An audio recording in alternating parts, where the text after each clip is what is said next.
Foundations of Deep Reinforcement Learning이라는 단단한 심층 강화 학습 책을 시작해 보도록 하겠습니다. 그래서 챕터 1부터 시작할 텐데 챕터 1은 보시다시피 Introduction입니다. 그래서 Introduction부터 시작을 해서 어떻게 강화 학습이라는 개념이 구성되어 있는지 그리고 세부적인 구성 요소들은 무엇인지에 대해서 한번 살펴보는 그런 시간이 될 것 같습니다. 그래서 목차를 한번 보겠습니다. 목차를 보시면은 먼저 인트로덕션을 시작하고 그 다음에 이 RL 앞으로는 제가 RL이라고 너무 많이 줄여서 부를 거고요. 또는 강화학습, 뭐 reinforcement learning 이렇게 뭐 교차하면서 사용을 할 거니까 잘 이해해 주시면 좋을 것 같습니다. 그래서 reinforcement learning의 전반적인 소개를 1.0, 1.1에 거쳐서 말씀을 드릴 거고요. 그리고 reinforcement learning에서 가장 중요한 거는 사실 MDP라는 개념입니다. MDP는 Markov Decision Process라는 랜덤 프로세스의 한 종류이거든요. 그래서 어떤 결정을 하는 데 있어서 필요한 그 절차 과정을 여러 가지 절차 과정이 여러 가지가 있는데 그 중에서 마르코브 형식의 이 결정 과정이 있어요. 그래서 그거에 대해서 한번 간단하게만 한번 소개를 해보려고 하고 있고요. 그 다음에는 이 심층 강화학습뿐만 아니라 그냥 일반적인 강화학습을 할 때 가장 중요하게 여겨지는 몇 가지 함수들이 있습니다. 그 함수들을 배워야 되는데요. 결국 이 강화학습도 말 그대로 학습을 시키는 거기 때문에 뭔가를 배워야 하죠. 그래서 무언가를 배울 때 어떤 것을 배우는가에 대해서 한번 소개를 하는 게 1.3절이 되겠고요. 그 다음에 알고리즘들이 여러 가지가 한번 쭉 그 설명만 이렇게 소개가 될 텐데요. 그래서 위에서 1.3에서 어떤 펑션을 어떤 함수를 배워야 되는지 설명을 한다고 했잖아요. 그러면 어떤 펑션에 초점을 맞춰 가지고 내가 이 강화학습 모델을 학습시키느냐에 따라서 알고리즘들이 구분이 지어져요. 그래서 어떤 알고리즘들이 있는지 그 구분에 따라서 어떤 알고리즘이 있는지 한번 설명을 할 기회가 될 것 같고요. 그다음에 1.5절에 가서는 일반적인 reinforced learning의 딥 러닝, 딥 뉴럴 네트워크 우리가 알고 있는 그 심층 신경망을 사용했을 때 얼마나 더 좋은 효과를 낼 수 있는지 아니면 어떤 식으로 영향을 주는지 좋은 영향을 주는지 그리고 항상 좋은 영향을 주는 건 아니에요. 물론 챌린지가 있어요. 그러니까 뭔가 도전성이 있다는 거 장애가 있는데 그 장애를 어떻게 극복해야 되는지에 대해서는 사실 상세하게 설명하지는 않을 거지만 아직은 하지만 어떤 점을 고려를 해야 되는지는 적어도 아이디어, 그 컨셉 정도는 줄 수 있는 절이라서 이 부분도 충분히 한번 살펴볼 그런 섹션인 것 같고요. 그 다음에 마지막으로는 그러면 이 강화학습하고 이 지도학습과의 차이는 무엇인지에 대해서도 한번 알아보는 게 좋겠다라는 생각으로 1.6절도 한번 준비를 해서 여러분들께 말씀을 드리겠습니다. 그 사실 뭐 러닝의 종류가 여러 가지 있지만 구분을 여러 가지 지을 수도 있지만 가장 대표적으로는 그런 게 있죠. 지도학습이 있고 그 다음에 비지도학습 있죠. 비지도학습 그 다음에 지도학습 그 다음에 또 뭐가 있냐면 바로 강화학습이 그 다음에 있죠. 강화학습 그죠? 물론 이 두 개가 섞여가지고 뭐 준지도학습 그리고 뭐 자기지도학습 이런 것들이 있을 수도 있어요. 뭐 얘는 세미 슈퍼바이즈 얘가 슈퍼바이즈드고 지도학습이 슈퍼바이즈드고 비지도학습이 갑자기 단어가 생각이 안 나네. 지도학습이 슈퍼바이즈 넌 슈퍼바이즈드인가? non supervised 죠? 갑자기 영어 단어가 생각이 안 나는데 아무튼 supervised에 반대되는 거죠. 그래서 비지도 학습이고 그 다음에 강화 학습이 reinforcement learning입니다. reinforcement learning 그리고 이 지도 학습하고 비지도 학습이 살짝 섞인 게 이제 semi supervised하고 self supervised가 있어요. 그죠? 그렇게 이렇게 종류가 나눠지는데 그 중에서 이제 지도 학습하고 그리고 강학습하고의 차이가 무엇인지에 대해서 1.6절에서 설명한다는 말이 되겠습니다. 네, 그래서 이렇게 한번 살펴보도록 하겠고요. 자, 그러면 소개부터 간단히 해보도록 하겠습니다. 그죠? 그래서 R이라고 앞으로 제가 자주 줄여서 부른다고 했었죠. 그래서 이 reinforcement learning은 당연히 이 AI, artificial intelligence 또는 인공지능, 그죠? 인공지능의 한 부분이다. 그죠? 한 분야다라고 보시면 될 것 같고요. 언제부터 시작했냐면 굉장히 사실 좀 오래됐어요. 최근에 나온 건 아니고 옛날부터 있던 개념이지만 이제 AI 시대로 우리가 들어 진입하게 되면서 굉장히 또 엄청나게 각광을 받고 있는 그런 분야가 되었죠. 그래서 얘는 사실은 옛날부터 이 최적 제어공학 컨트롤은 제어예요. 그래서 제어 이론 그죠? 제어 이론에서 많이 사용됐던 거고 그리고 아까도 말씀드렸죠 마르코브 디시전 프로세스에 기반을 두는 약간 그런 인공지능 분야다라고 보시면 될 것 같아요. 그래서 마르코브 디시전 프로세스 MDP 같은 경우는 조금 있다가 좀 간략한 그런 설명을 드릴 테니까 너무 걱정하지 마시고요. 그리고 또 중요한 사람이 있는데 바로 리차드 벨먼이라는 사람이에요. 리차드 벨먼.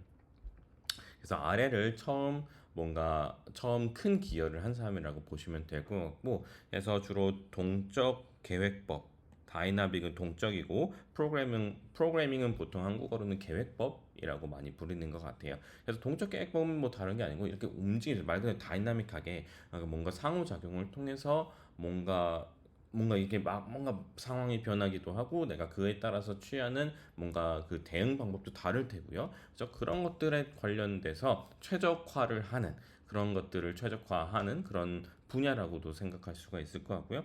그리고 또 쿼즈 리니어 이퀘이션 약간 리니어 하면은 선형이죠. 약간 선형 비슷한 수식 약간 그런 것들을 해결을 할 때 사용을 했다고 합니다. 이 리처드 벨먼이. 근데 이 리처드 벨먼이 요 다이내믹 프로그래밍이나 이 쿼지 리니어 이퀘이션들을 푸는데, 그죠? 요 준선형 수식들을 푸는 데 있어서 사용했던 것 중에 이 벨먼 이퀘이션이라는 것이 벨먼 이퀘이션은 결국에는 이 reinforced learning의 사실 근간이 돼요. 근간. 그죠? 근간이 되는 그런 흐름이 된다라는 이런 간단한 역사 정도만 일단 말씀드리면 될 것 같습니다. 그래서 이 오른쪽에 보이시는 분이 이제 리처드 벨먼의 사진이 되겠고요.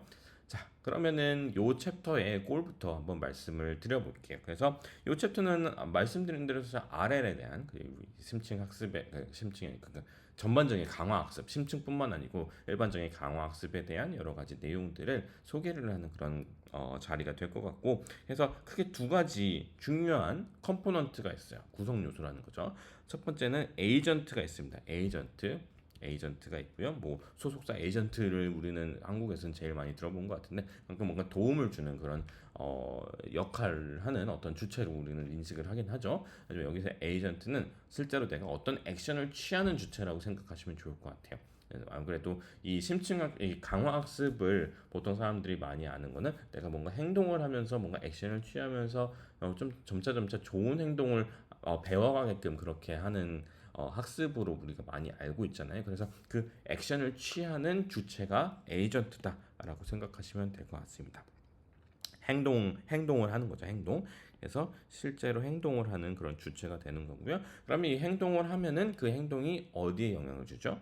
주변에 있는 이 환경에 영향을 주게 됩니다. 그래서 에이전트랑 환경과의 끊임없는 인터랙션, 그죠? 그 상호작용이 이 RL의 핵심이고 그에 따라서 이 두 가지가 핵심 구성 요소가 되겠다라는 것을 미리 말씀을 드릴 수 있을 것 같고요.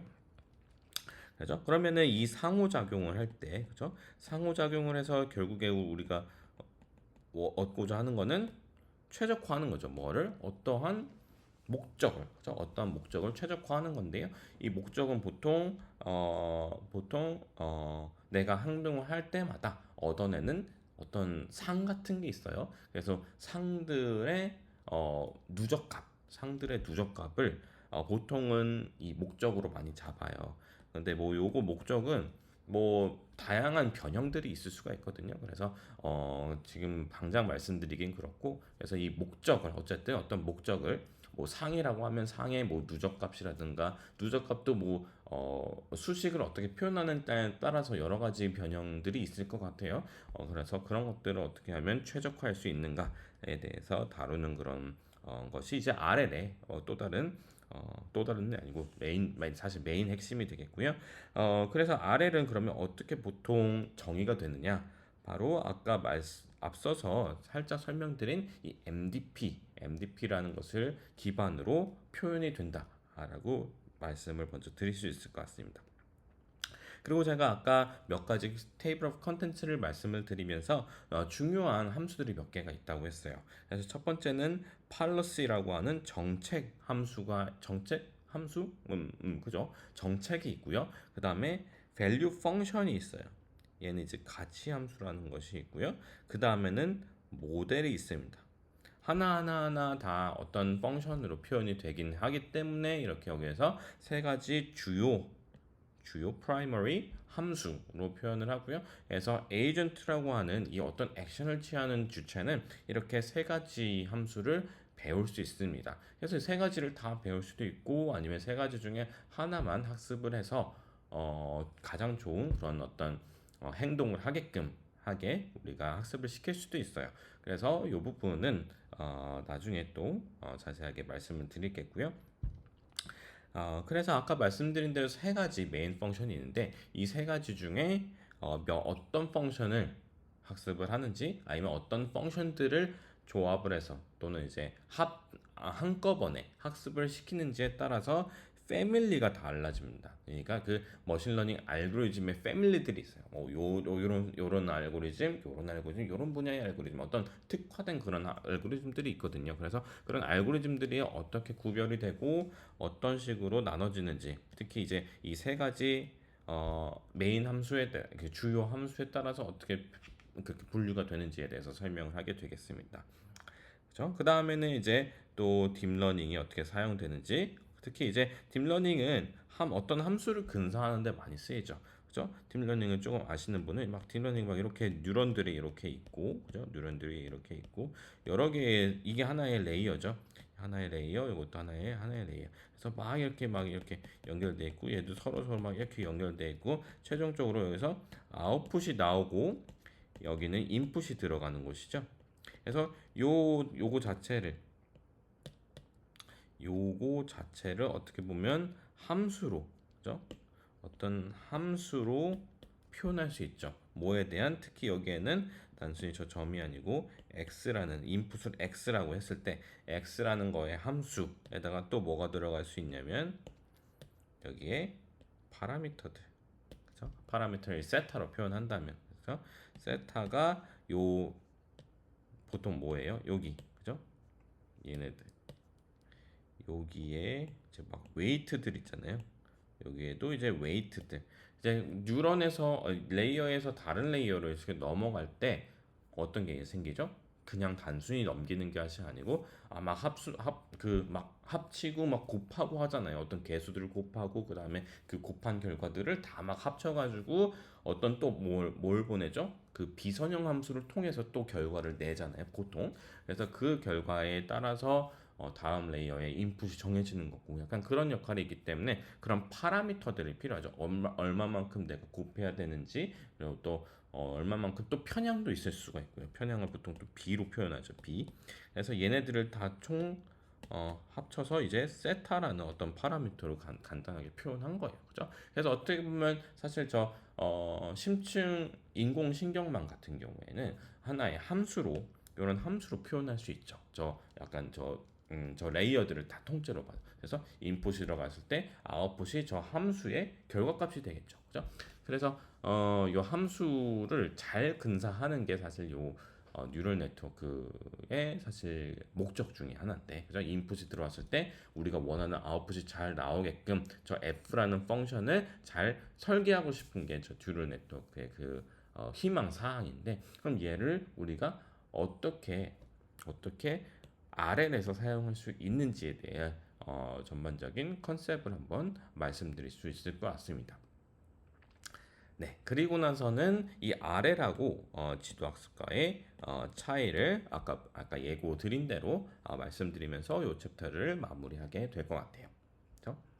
자, 그러면 먼저 reinforcement learning, 심층이 아니고 이제 자꾸 이 책이 심층이다 보니까 자꾸 제가 심층이라고 자연스럽게 말을 하는데, 일단 일반적인 그 강화 학습에 대해서 한번 설명을 드려보겠습니다. 자, 강화학습은 뭐냐? 어떤 것을 하고자 하는 거냐면 순차적인 시퀀셜 순차적인 거죠. 순차적인 결정을 하는 의사 결정을 하는 그런 어 필요가 있는 문제를 해결하기 위해서 사용을 한다. 그죠? 계속 내가 여기에 지금 상태에서 요 결정을 내리고 그 다음 상태로 넘어가서 또 다른 결정을 내리고 또 다른 상태로 가서 또 다른 결정을 내려 이런 계속 내가 결정을 내려야 되는 그런 상황이 왔을 때 뭐 예를 들어서 주식도 마찬가지예요. 주식도 막 이렇게 흐르고 이렇게 하잖아요. 여기에서 이 시점에서 내가 매수를 할지 매도를 할지 그 다음에 또 넘어가서 요 시점에서 내가 매수를 할지 매도를 할지 막 이걸 정해야 되는 거잖아요. 그래서 주식 같은 경우가 사실 RL에 사용될 수 있는 대표적인 좋은 예가 되겠죠. 그래서 그러니까 그러니까 뭐 순차적으로 계속해서 내가 어떤 결정을 내려야 되는 그런 문제를 풀려고 했을 때 이 RL에 사용될 수 있다라고 말씀을 드리는 거고요. 그 다음에 여기에서는 어떤 뭐 오브젝트는 당연히 골이 있겠죠. 예를 들어서 주식 같은 경우는 골이 뭐죠? 수익 극대화가 되겠죠. 수익 극대화 이런 거. 이 예를 들자면 그죠? 예를 들자면 장기적인 관점에서 수익을 극대화하는 매 순간순간에 가장 좋은 액션이 무엇이냐 그런 것들을 알고 싶을 때 사용할 수 있어요. 그리고 보통 어떻게 얘가 발전해 나가냐면 매번 내가 액션을 취할 때마다 어떤 피드백이 있는 거죠. 피드백, 그죠? 이 환경으로부터 월드라고도 하고 뭐 인바이러먼트라고도 할 수 있고 그런 환경, 내가 상호작용하는 그 환경에서 들어오는 어떤 피드백, 결국 그 상이나 벌 약간 그런 것들을 바탕으로 내가 액션을 계속 발전시켜 나가면서 좋은 액션을 취하려고 그렇게 되는 거죠. 그래서 이렇게 RL이 돌아간다라는 말씀을 약간 드렸고요. 그래서 이그샘플들을 몇 가지 보면은 비디오 게임들이 있고요. 그 다음에 스포츠, 드라이빙, 로봇 컨트롤, 로봇 제어, 그 다음에 뭐그 재고 최적화 이런 것들이 될 수 있어요. 그래서 비디오 게임하고 스포츠 같은 경우에는 골이 뭐가 되냐면 결국 이기는 거죠. 승리. 그죠? 승리가 최종적인 궁극적인 그런 골이 되겠고요. 그래 그에 따라서 피드백은 현재 스코어, 그죠? 내가 예를 들어서 전체 매치가 아니고 요 한 세트에서 이겼어, 그죠? 그러면 그때 이겼을 때의 점수, 테니스에서 이겼을 때의 현재 점수, 뭐 그런 것들. 그다음에 탁구에서 한번 뭐 내가 놓쳤어요. 그리고 나서의 점수, 그런 것들. 그래서 그런 매 어떤 회차마다의 그런 어떤 점수가 피드백이 되겠죠. 운전 같은 경우에는 최종적으로 이 목적지에 안전하게 도착하는 게 최종적인 목표가 될 수 있죠. 로봇 컨트롤도 마찬가지. 예를 들어서 움직이는 로봇을 내가 뭐 잘 컨트롤하는 그런 학습을 시키고 싶다. 내 모델을 그렇게 하면은 얘도 마찬가지로 어떤 목적지에 안전하게 도착하는 것이 필요하겠죠. 네, 그런 것들이 있겠습니다. 여기에서 그러면 피드백은 어떤 것이 되겠죠? 목적지까지의 디스턴스가 될 수가 있을 것 같아요. 결국에는 내가 데스티네이션, 저 목적지에 도달을 해야 되는 거잖아요. 그러면 어쨌든 뭐 빨리 도달해야죠. 그죠? 너무 느리게 도달하면 그것도 이제 문제가 되는 거잖아요. 그래서 얼마만큼 이 디스턴스가 줄어들었는지, 현재 아직 남은 디스턴스가 얼마나 되는지, 그게 이제 피드백으로 사용될 수 있겠죠. 그래서 그것을 줄여가는 쪽으로 이제 내가 이 모델을 학습시킬 수 있는 것을 우리가 예상할 수가 있겠습니다.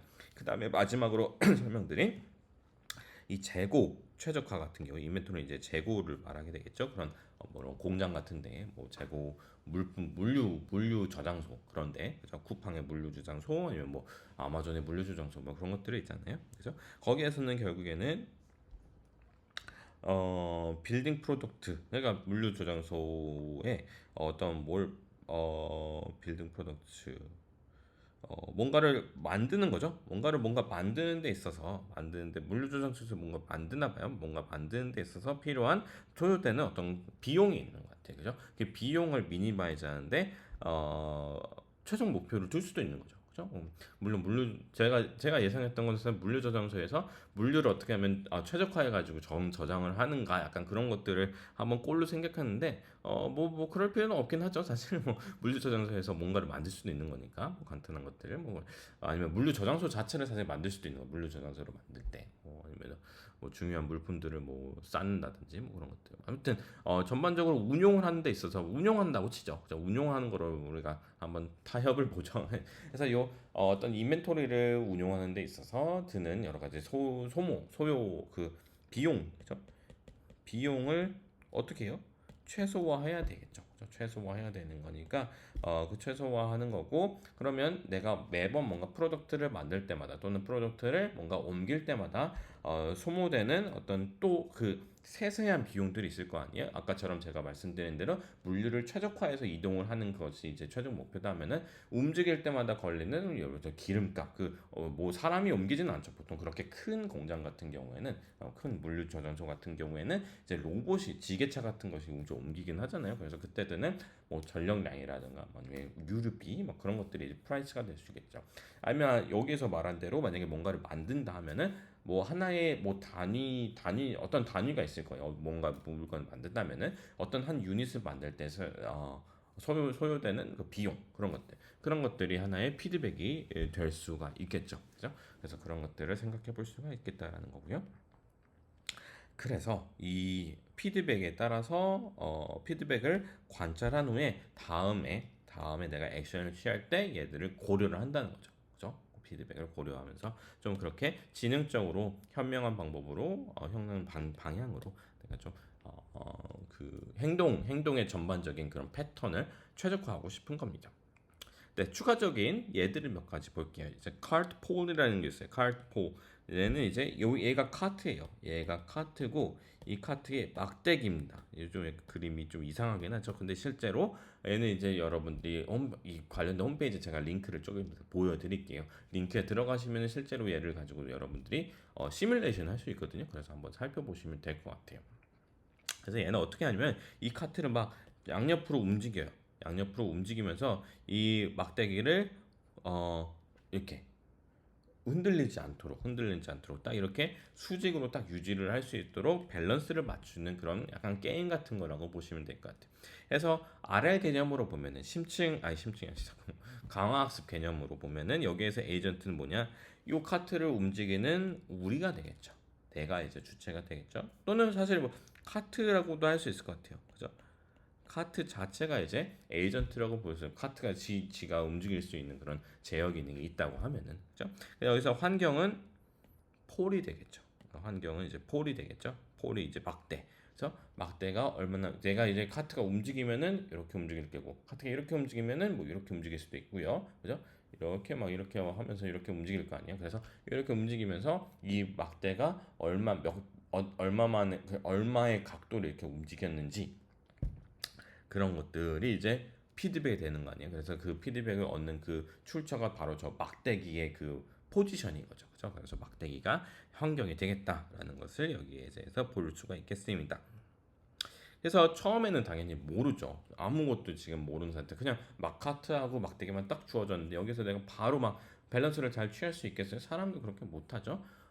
뭐가 필요해요? 훈련이 필요하죠. 그래서 시도와 trial and error, 시도와 뭐랄까요? 실수 아니면 뭐 에러, 그죠? 에러, 오류. 그래서 시도와 오류가 필요한 거죠. 그래서 trial and error가 엄청나게 필요하다. 언제까지? 잘 얘가 좋은 막대기를 잘 밸런스를 맞추는 그 좋은 액션들을 취할 수 있을 때까지 그렇게 계속 학습이 된다는 겁니다. 그래서 에러가 오류라고 했는데 오류가 반드시 나쁜 건 아니죠. 왜냐면 오류로부터 뭘 얻을 수 있냐면 뭔가 직관을 얻을 수 있고 아니면 뭐 좋은 어떤 다음에 내가 시도를 할 때 필요할 수 있는 아주 귀중한 그런 정보를 얻을 수도 있는 거고요. 그래서 결국에는 뭐냐면 미래에 내가 좋은 액션을 취할 수 있게끔 도와줄 수 있는 여러 가지 정보들을 얻을 수 있기 때문에 굉장히 중요하다.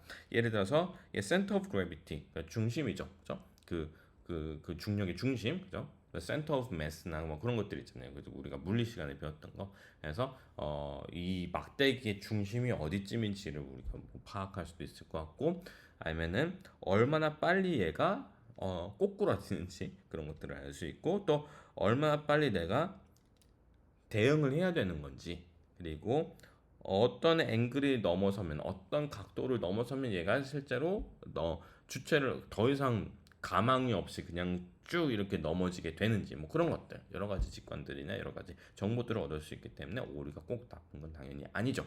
당연히 오류가 있어야만 사실 되게 발전할 수 있는 거죠. 그래서 예제를 이렇게 몇 가지를 쭉 드렸습니다.